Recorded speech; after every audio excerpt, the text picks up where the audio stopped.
From the Japanese emperor downwards, the Japanese people, by their treacherous attack on America and on Britain, have marked a day that will live in infamy. These aggressors of the Orient have obviously nothing to learn from Germany in the matter of dishonor. Japan is a strong power that's got to be broken. That's the business in hand now. She has a big fleet whose fighting qualities still remains to be tested. A big fleet which certainly will be put to the test.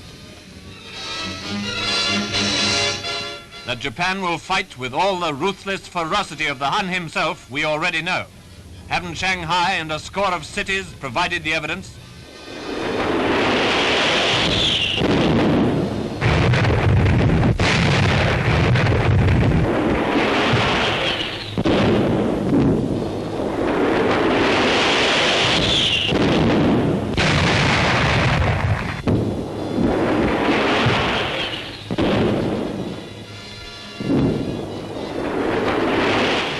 Aggression, with its attendant trail of misery, has got to be stamped out, and 4/5 of humanity are on our side in this resolve.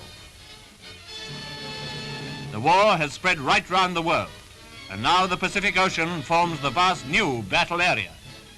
Japan has thrown down the challenge, and the people of Japan support the suicidal ambitions of their militaristic leader.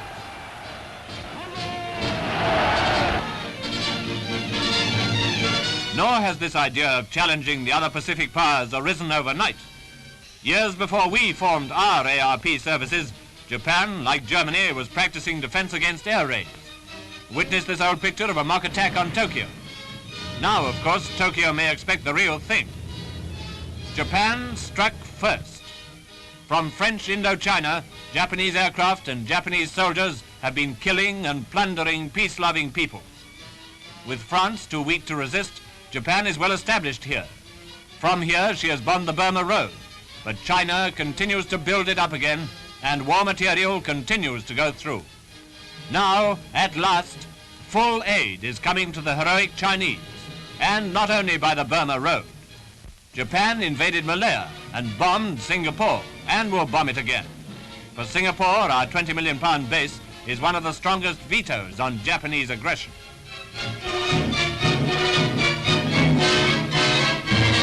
Here, under Air Marshal Brooke Popham, commanding our forces in the Far East, resistance to the Germans of the East has crystallized. Here already, Ack gunners are in action.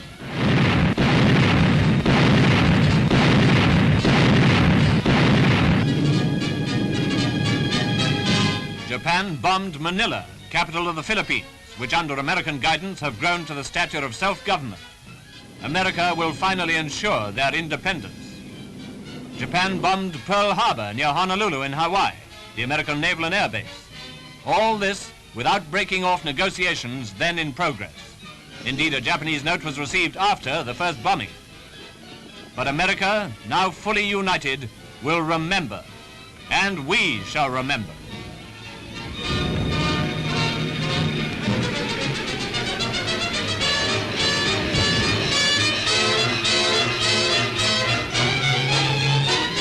American sea power plus British sea power will win the day, as President Roosevelt himself has predicted.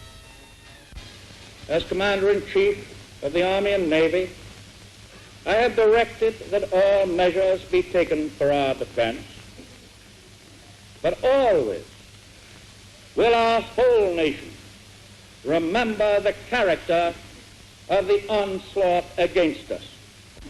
No matter how long it may take us to overcome this premeditated invasion, the American people in their righteous might will win through to absolute victory.